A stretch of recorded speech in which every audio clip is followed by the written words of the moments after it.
Welcome into Snow The Goalie, the only Flyers podcast, the People's Podcast, Players Podcast, Prognosticators Podcast, Pedialyte Podcast. Na na na na, na na na na. Hey, hey, hey. Goodbye. John Tortorella has been fired by the Philadelphia Flyers. Not allowed to step down. Not a beautiful mutual hug it on the way out. Relieved of his duties. And so we are here. We're calling it an emergency episode. We have a lot to break down. We're going to do a short thing right now. Tonight we have the Press Row Show. Bundy, me, intern Andrew. We'll bring somebody on pregame. Maybe we'll get somebody from the organization to come on and talk about the decision. But Bundissimo, our dear friend Anthony SanFilippo, is in the he's in the process of going down to cover opening day. I don't know if you know this. It's opening day for the Phillies. He's on his way down to Washington, D.C., so he's going to be joining us from the car.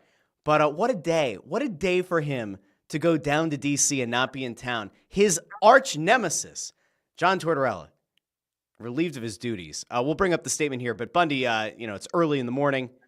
Your immediate reaction to the decision to move on from Torts?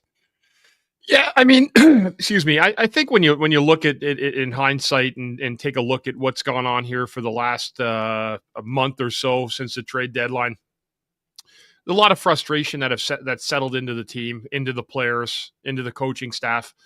And I think the other night when those comments were made post game and you let them really sink in, you just couldn't crawl your way back from those comments. You know, basically what you're saying is, I don't want to coach this lot of talent that's in front of me. Why, it's not what I do.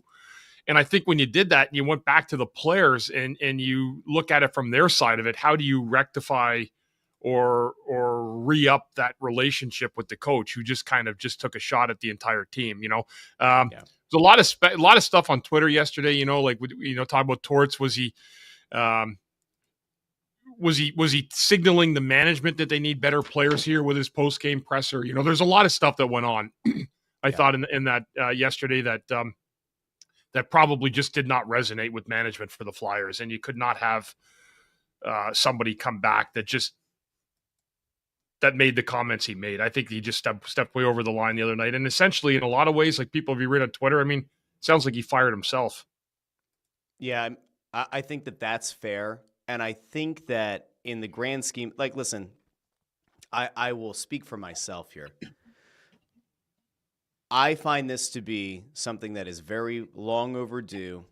And there have been people for a good long while that have questioned, whether it's fans, whether it's media, whatever.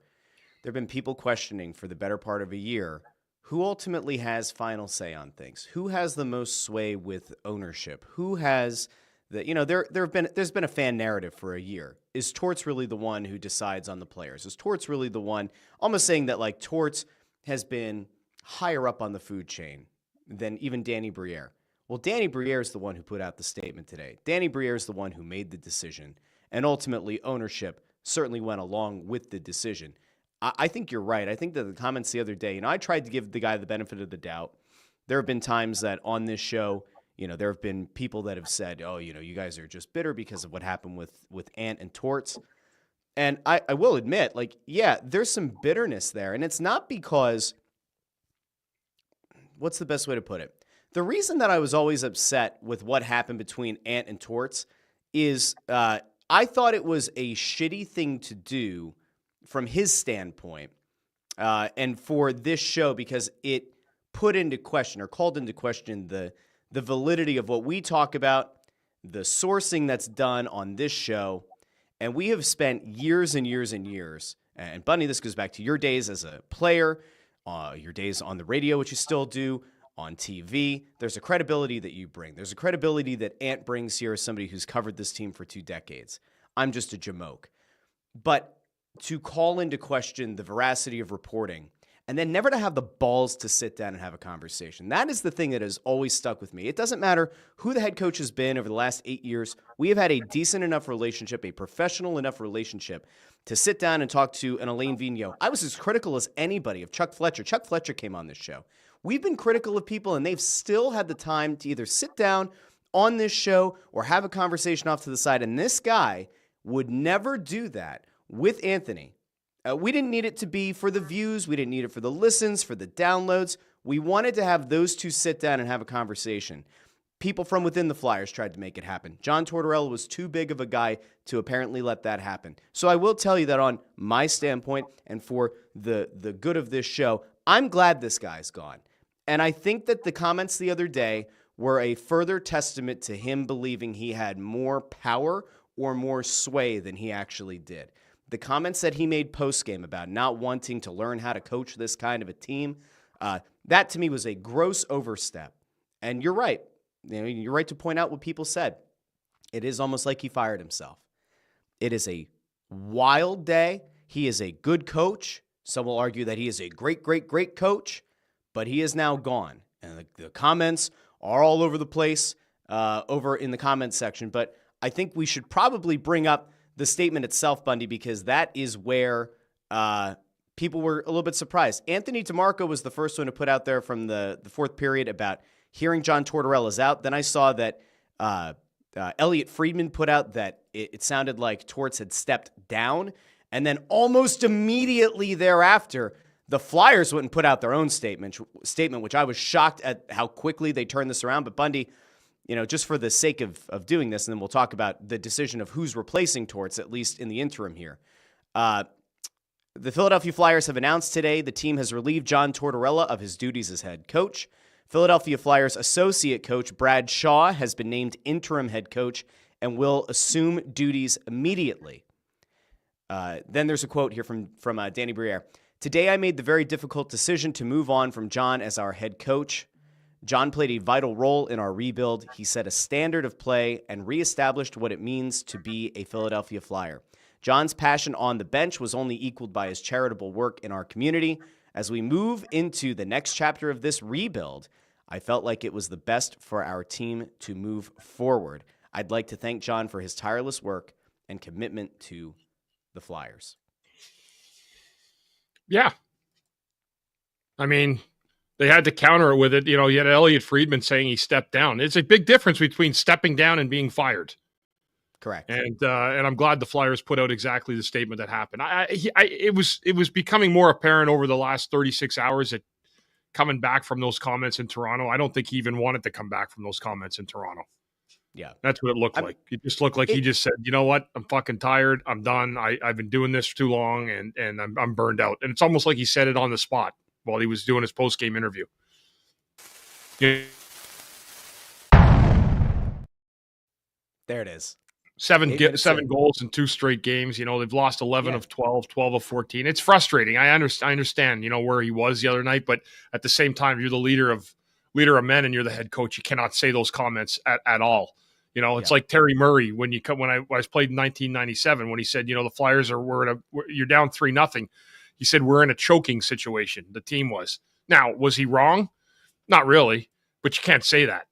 You can't come out and say that because what it does is it puts every bit of negative intent back onto the team. You're making the team look like fools, and that's what you can't do.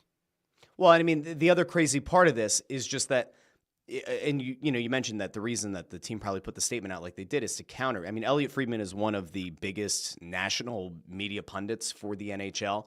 And so, you have to counter that narrative. I mean, I'll be honest with you. When I saw Friedman put that out, so I saw the DeMarco tweet, and I went, wow, they fired Torts. And then I saw the Elliot Friedman thing, and I said, wow, they let him step down. That's pretty wild. And I was like, it's kind of cowardly. Like, that's not what I would have expected of this guy. Now, again, despite how I might feel about the guy on a personal level or whatever, I don't necessarily think that he kind of quiet quit, or he sort of quit in front of the media. But, I think he probably would have rode the rest of the season out. It probably could have been detrimental, but I don't know if he would have stepped down. But, man, if he had, that would have been a horrible look. Now, I do want to touch on a couple of things here with you, Bundy, and, of course, we're going to have a much larger conversation about this tonight. But how much of the decisions, the arbitrary benchings, the lack of communication, I mean, Cam York spoke about the lack of communication. We've heard over the last year Sean Couturier say the lack of communication. The Mishkov thing kind of is what it is because of the translator and everything, but, there have been multiple players. I think Frost might have said something after he went to Calgary. The lack of communication for guys who have been benched over the last year or so, and that Tortorella's not really been the one to communicate why the guy's been benched. Do you think that, like, after a while, that combined with what happened with benching Coots last year, does that all just kind of build to a point where the locker room makes it known to Danny and to Jonesy, like, yo, we are out on this guy? Is it just like death by a thousand cuts? Like, what do you think ultimately led to this decision? And do you think that the players might have had some kind of impact with their own feedback? I, honest to God, Russ, I really do believe it came down to his comments at the end of the night the other night. I don't know behind closed doors if there was some discussion about him stepping down, but did he seal his own fate and put the nail in his own coffin with those comments? And I'm thinking he did. It's really, really, really hard to come back from those. I was thinking it the other day. I just couldn't believe that he actually said what he said about, not interested in coaching this type of a situation, and that's not. He didn't say that's not why I'm here, but I mean, that's essentially what he was saying. And then at the same time, you are taking a shot at upper management, with the pieces of the players that are here, and I think there's part of that. It can be misconstrued or read as a multitude of things, but I just think that the comments that were made, I just don't think there was any coming back from that, the way that Torts had set it up in the Toronto post-game presser. Yeah. I'm going to bring in Anthony SanFilippo, who is on his way to Washington, D.C. He could not have timed this any worse. He's going down to cover opening day for the Phillies, but Ant, I already heard his audio go out and his video's frozen. I swear that when this man drives in his car, it's like he goes into another universe. Ant, we'll have you talk through it. What are your initial reactions? No, I'm here. Okay, I can hear you. Go ahead. What are your initial reactions to John Tortorella being relieved of his duties and it being a statement from the Flyers almost instantaneously? No, I'm a little surprised that they did it here. I kind of thought that even though he said what he said, and I think that I only caught what Bundy said there at the end because that's when I logged in to our feed here. But I do think that he did seal his own fate with what he said the other night after the Toronto game. But I did think that, maybe that would be a thing that they just waited till the end of the season to make it happen. The fact that they announced it right away tells you that there was some real internal strife about what was said. And my guess is it came more from the locker room, and the players were probably said that we can't play for a guy who doesn't want to coach us when he says that. And I wouldn't be surprised if leadership of the team went to Danny and Jonesy and said that and said, we cannot do this anymore. And that the Flyers then made a decision saying, well, we were thinking about this for the offseason anyway, as we talked about yesterday, the possibility of him not being behind the bench next year. Why let this happen? Why let it get any worse over the course of the next 3 weeks before the end of the season? Let's just cut the cord now. And so that's why they went ahead and did it. That has to be the reason they went ahead and did it. But it's probably for the best considering where things are at this point with this team. We talked about this a little bit yesterday. You have to wonder if, they were just like, we cannot progress any further with this continuing the way it's continuing. And it has nothing to do with the way he coaches the team on the ice, the structure that he puts into place, et cetera. It's more about how the personal relationships are between player and coach. And I think that's really where what this comes down to. I mean, it's pretty brutal, Ant. I mean, like in the grand scheme of things, we've talked about this now for over a year. The Couturier thing really seemed to put a big strain on that locker room a year ago, and it was something that was felt league-wide. And we talked about this on yesterday's episode. Like we put out an episode, and in it we talked about how Chris Pronger was like very outspoken a couple of weeks ago about how people across the league viewed the Couturier benching last year and how it's not something that would go unnoticed. And, listen, we're not going to rehash all of this. We have a lot of stuff going on today, plus Press Row show tonight. But, man, I think it's just on aggregate. There are so many things that you are able to do. There's so much gravitas that you can bring to a job. There's so much equity you have in a position. And eventually, you wear out your welcome.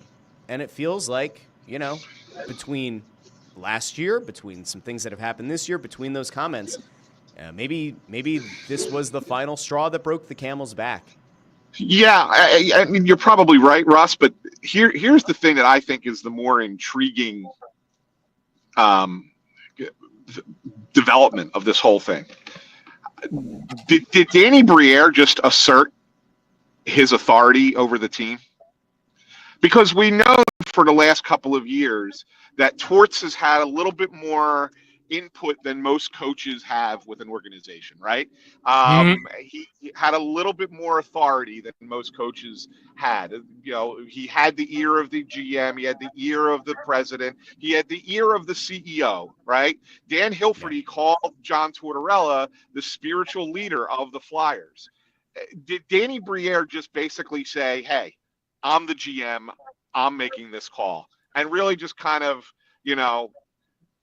became big balls Danny in a lot of ways with this and said, we're making this call now? I think he did. And I think that that's something that's probably going to fly under the radar a little bit here. But I think that the reality of it is that Danny basically said, all right, I'm in charge. We're making this change. And that's not to say he didn't get Jonesy and Hilferty to sign off on it. Absolutely, they had to, right?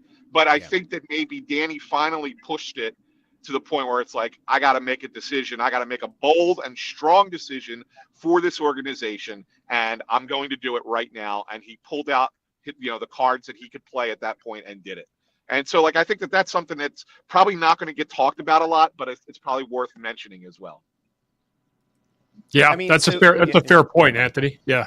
No, it's true. I just think there was a lot of stuff that went on the last couple of weeks, right? And then but in terms of the actual firing, I'll say this, and I think I'm with Anthony a little bit here, all the way, actually. I'm thinking if he doesn't make those comments the other night, he at least knows he's coaching until the end of the year.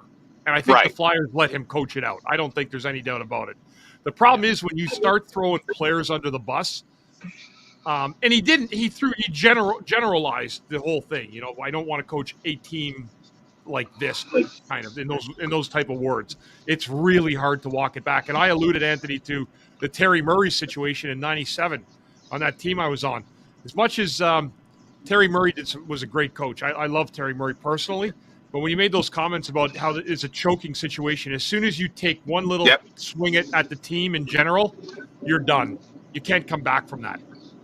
Yeah, and that's a great analogy there, Bundy, because Terry Murray was a good coach and got you guys to the Stanley Cup final that year.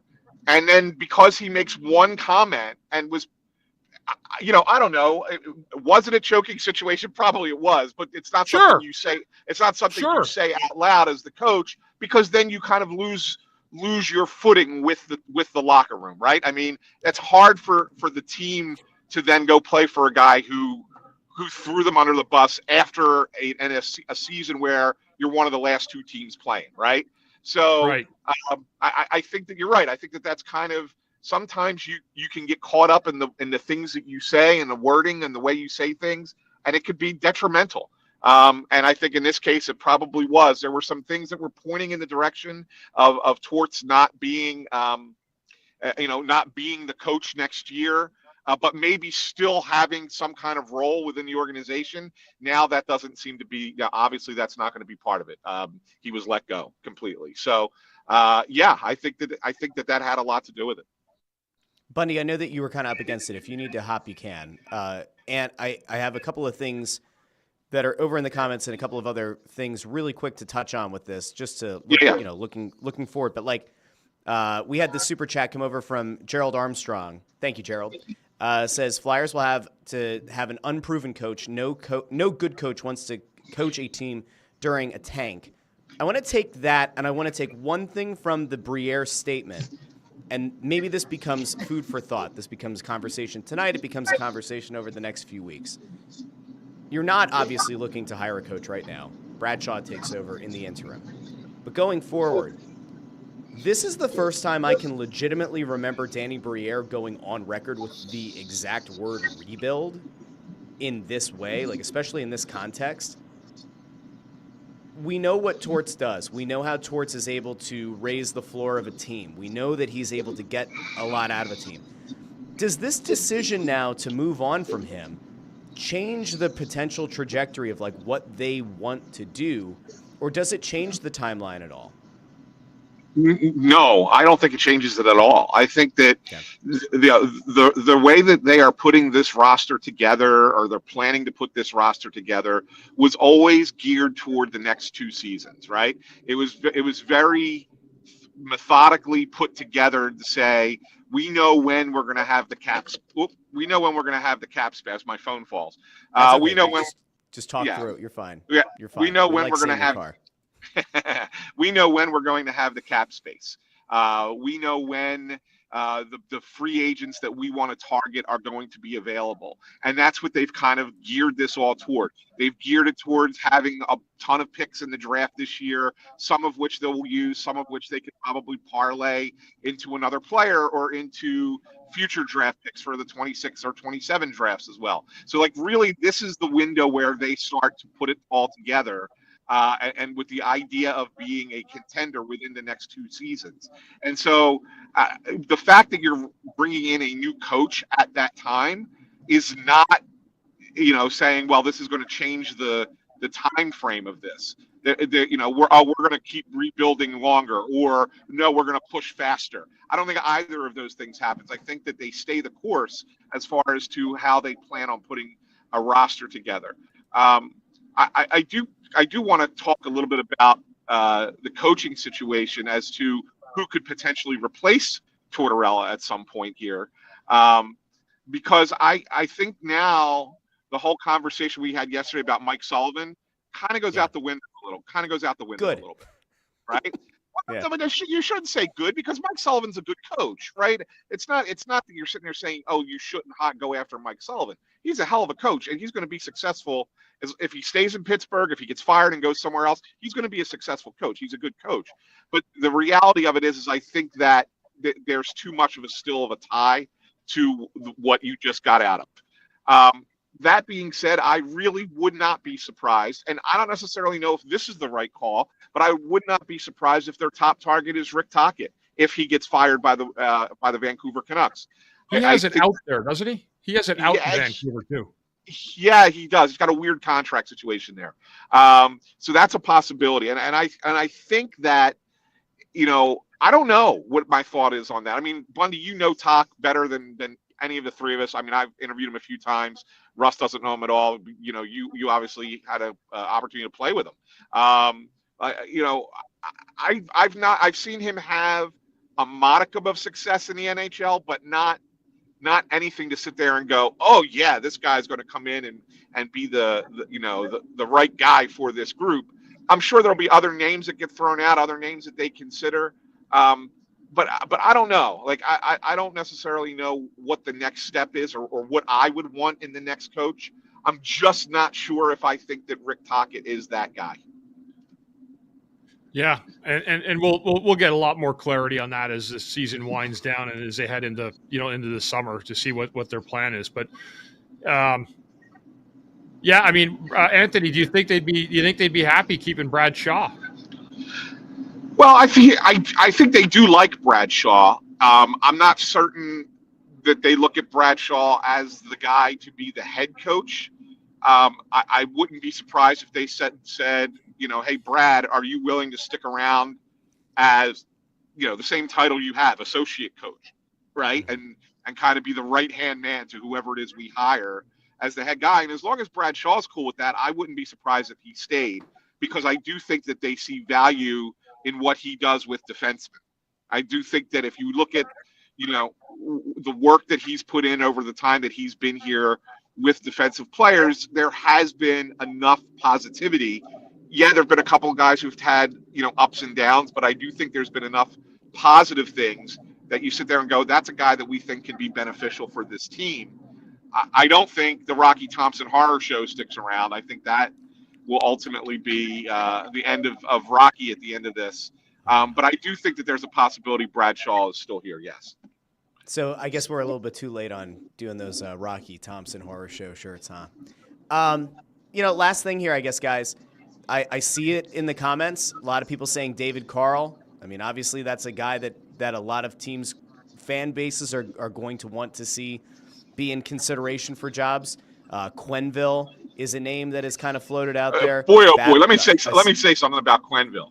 If you thought Tortorella was a problem as far as how he interacts with players, holy shit! Like Quenneville's just as bad, if not worse. He's tough on his players, man. That's not. I don't know. Sean C. over on YouTube says, does Broad Street Hockey's report on Joel Quenneville becoming the Flyers coach finally come true 7 years later? LOL. It seems very unlikely. I've seen people saying, how about Babcock?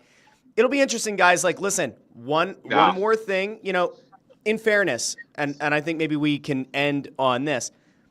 You always look at when a front office is hired. It is very rare that a head coach is left in place. Front offices like to hire their own coach. And yes, Danny was technically here as an assistant GM under Chuck Fletcher when the hire was made, but he hasn't really had the opportunity to hire that head coach. And now, as they go into a draft with 2 first-round picks, 3 second-round picks, cap space, a little bit of cap space this offseason, a ton of it next offseason. 3 and 4, Russ, by the way. Your sorry. math You're right. I said 2 and good. 3. 3 and 4. 3 first, 4 seconds. Thank you. This actually feels like the most important summer in recent Flyers memory. And I would argue that almost, we can't see into the future, this could very well be the most important offseason of Danny Briere's entire existence as a front office executive. He's essentially getting carte blanche to hire a coach and now to go into the draft and free agency with full control, with no real call it whatever it was with Torts, suggestions, maybe you want to say. If he had influence, if he had the ear of ownership or of Jonesy, running counter to Danny, if that was a thing, Danny now fully has taken the reins. He's like that guy gets on the ship and Captain Phillips, look at me. I am the captain now. Pretty wild stuff, guys. Wild, wild stuff. Yeah. And great. It's funny because go ahead. I messaged somebody from the Flyers this morning, and I said, I said, hey, we should have we should chat later. And like, yeah, okay, we'll talk later. And I said, great timing on Philly's opening day to do this. And I got just a quick little wink back, wink emoji back. So really kind of interesting how that turned out. So. The timing. You know what? Let's bury this behind. There's your new trivia in 50 years, Anthony. When is the time that a coach got fired on opening day? Yes. Yes. We will always remember this. And it's the 8th anniversary of Snow the Goalie. Yes. Today. Oh, man, it is. It is. Yes. Hey. Yeah. Happy for 8th birthday. Happy anniversary to us. Wild. Happy anniversary to Snow the Goalie. Torts was fired. It's like a birthday gift. Oh boy. Oh, that's funny. That's funny. Hey, by the way, who? Just out of curiosity, just one last thing. Who's still here today? Snow the goalie or the coach? Just thought I'd put that out there. You know what? That's a good point. And you know what, Ant? Yeah. I actually have something that I think is a perfect way for us to end the show today. And I want to thank everyone who joined us live, and we have Press Row show tonight. But guys, a lot of things have been said. A lot of things have been said over the last couple of years around John Tortorella and around his influence and around the relationship here with Snow the Goalie. And guys, after everything that we've said, it's probably just worth noting. And what you've said is going to stay with him. It's going to stay with him. Hey, don't let it stay with him forever. Way out. Yeah. Yep. All right, and with that, we will be back tonight for the Press Row show as the Flyers look to maybe end a losing streak. But boy, things are about to ramp up even more. Guys, thanks for getting on a call. Ant, drive safely down to D.C. Enjoy opening day. Yeah. Bundy, have a wonderful day. I'll see you tonight. And to each and every one of you out there, on YouTube, Facebook, and X. Make sure if you haven't done so already, like the video, share the video, subscribe to the podcast on Apple Podcasts, Spotify, Pandora, Amazon Music, wherever you get your podcasts. Bundy, we have a hell of a day ahead of us, don't we? Yeah, we got a long day today. I won't be there for pregame. Game's on 97.5, so make sure you get a guest for tonight to join the pregame show. I will. I wonder how intern Andrew feels about the firing. We'll find out tonight. Yes.